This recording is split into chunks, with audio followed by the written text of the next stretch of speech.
नमस्ते। मैं हूँ अनुराधा और आप सबका अनुराधा मेडिकल क्लासेस में स्वागत करती हूँ।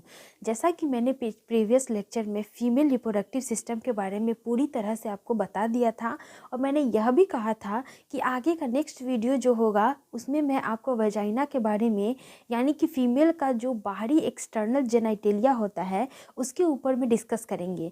तो फीमेल का जो एक्सटर्नल जेनाइटेलिया होता है जिसको हम लोग बेसिकली वजाइना बोलते हैं, आज हम लोग उसी का स्ट्रक्चर को देखेंगे और समझेंगे कि एक वजाइना में क्या कौन कौन से पार्ट होते हैं और उसका क्या क्या फंक्शन होता है।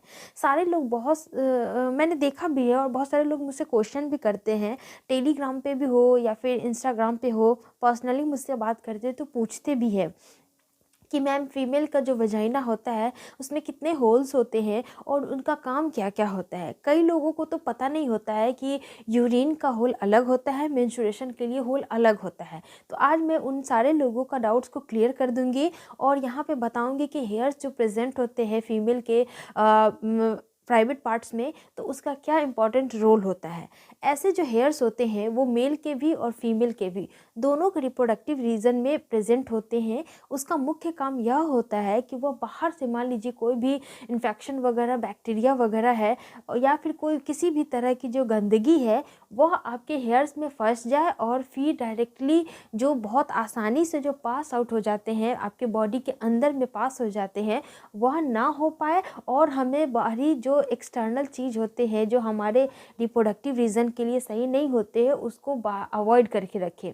इसलिए प्रकृति ने हमारे जितने भी ऐसा बोल सकते हैं सॉफ्ट रीजन होते हैं जहाँ पे इन्फेक्शन बहुत ज़्यादा लगने के चांसेस होते हैं, वहाँ पे उन्होंने उससे बचने के लिए हेयर्स को प्रोवाइड कराया है। तो ये हेयर्स बहुत ज़्यादा इंपॉर्टेंट नहीं होते हैं, लेकिन आजकल लोग बहुत सारे क्रीम्स वगैरह का यूज़ करते हैं, सेविंग करते हैं, जिसके वजह से उन्हें बहुत ज़्यादा रैशेस हो जाते हैं और विभिन्न प्रकार के यूटीआई भी हो जाता है। इन सब के बारे में मैं आगे डिस्कस करूँगी कि यूटीआई, एसटीडी क्या क्या होता है। तो ये एक मैंने यहाँ पे डायग्राम बना दिया है किस चीज़ का, external genitalia of female reproductive system, जिसमें बेसिकली यह रीजन आप देख रहे हैं जिसमें सबसे ऊपर जो होता है इसको हम लोग मॉन्स प्यूबिस बोलते हैं। क्या बोलते हैं? मॉन्स प्यूबिस होता है, जिसमें प्यूबिक हेयर प्रेजेंट होते हैं और साथ ही साथ यह वाला जो रीजन होता है थोड़ा सा फैटी होता है, मोटा होता है। यहाँ पे जो स्किन होते हैं वो बहुत ज़्यादा थिक होते हैं यानी कि मोटे होते हैं। इसके पीछे का मुख्य वजह होता है कि यहाँ पे एडिपोज टिश्यू का क्या होता है, डिपोजिशन होता है।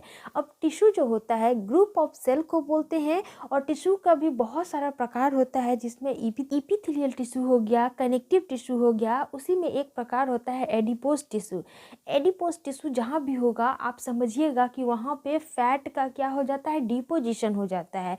जब भी हमारे बॉडी में बहुत ज़्यादा मोटा रीजन होता है यानी कि पेट के पास आप देखते होंगे सबसे ज़्यादा कि वहाँ पे एक मोटा लेयर बन जाता है, वहाँ पे फैट का डिपोजिशन हो जाता है।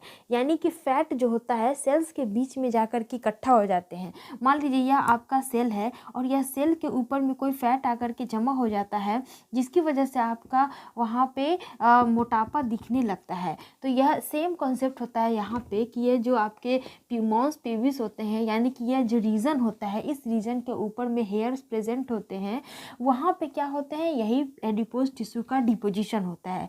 ऐसे हेयर्स जो होते हैं पूरे आउट वाला जो रीजन होता है जिसको हम लोग लैबिया मेजोरा बोलते हैं, वहाँ पे भी प्रेजेंट होते हैं। समटाइम्स यह लैबिया माइनोरा तक भी पहुँच जाता है हेयर्स की जो प्रेजेंस होती है वह। अब देखिए लैबिया मेजोरा जो होता है किसी भी वजाइना का सबसे बाहर वाला रीजन होता है और यह एक बहुत ही पतली सेल का, ऐसा बोल सकते हैं सेल से मिले हुए टिश्यू का लेयर होता है जो दो वाल्व के रूप में प्रेजेंट होता है।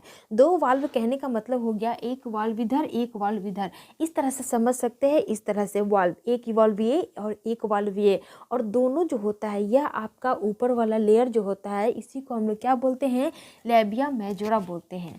लैबिया मेजोरा के नीचे जो होता है लैबिया माइनोरा होता है। क्या होता है? लैबिया माइनोरा होता है, जो आपका सबसे अंदर वाला पार्ट जो होता है एक्सटर्नल जेनाइटेलिया का वह होता है। अब आप देखिए कि पहला वाला जो है लैबिया मेजोरा वह क्यों है।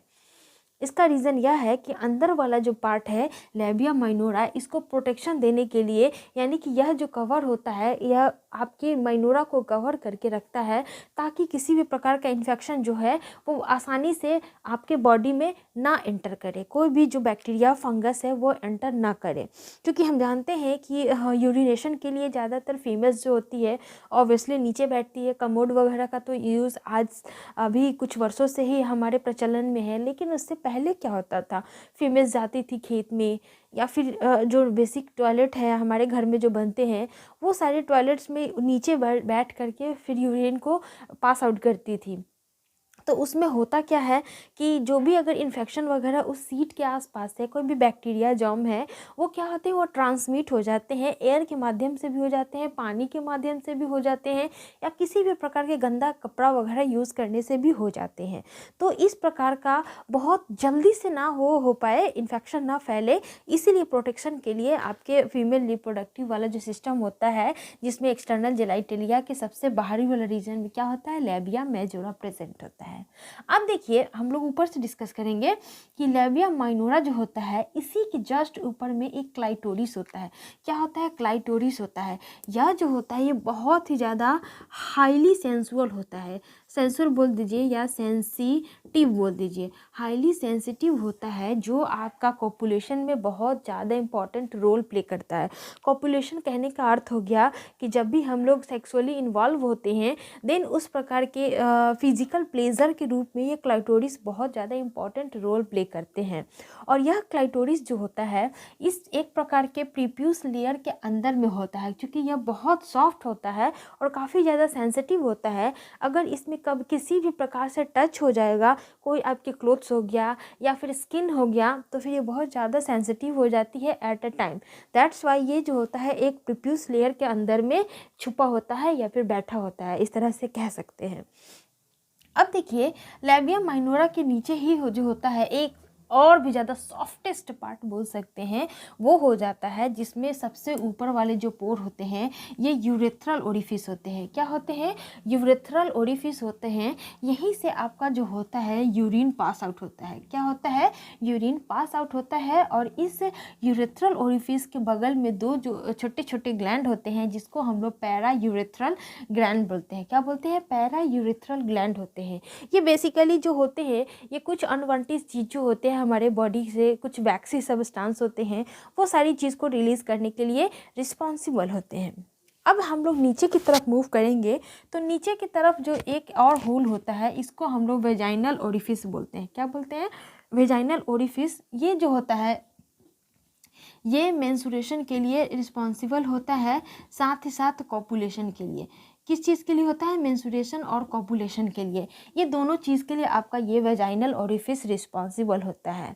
और इसके अगल बगल में भी दो ग्लैंड होते हैं, जिसको हम लोग बार्थोलिन ग्लैंड बोलते हैं। क्या बोलते हैं, बार्थोलिन ग्लैंड बोलते हैं। और ये जानते ही हैं कि यहाँ से होते हुए होल वाला पूरा बाहर की तरफ निकल जाता है, और फिर यहाँ से कोई भी जो पेनिस होता है वो एंटर करता है। आगे बात आपको समझ में। एक और इम्पॉर्टेंट चीज़, यहाँ पे हाइमेन लिखा हुआ है। हाइमेन आपका वेजाइनल ओरिफिस के पास ही होता है। ऐसा बोला जाता है कि जब फर्स्ट टाइम जब कॉपुलेशन होती है, तो ये हार्मोन की लेयर ब्रेक हो जाती है और ये डिसाइड करती है आपकी वर्जिनिटी को। ये पूरी तरह से गलत है। ऐसा कोई बात नहीं है कि अगर किसी फीमेल के बॉडी में यह हार्मोन प्रेजेंट नहीं है, दैट मीन्स वो कुछ दिन पहले या फिर किसी और के साथ पहले से वो फिजिकल हो चुकी है। ऐसा गलत अवधारणा नहीं रखना है। क्योंकि ये जो हाइमन की जो लेयर होती है बहुत पतली सी झिल्ली होती है, जो कभी भी किसी भी टाइम ब्रेक हो सकती है।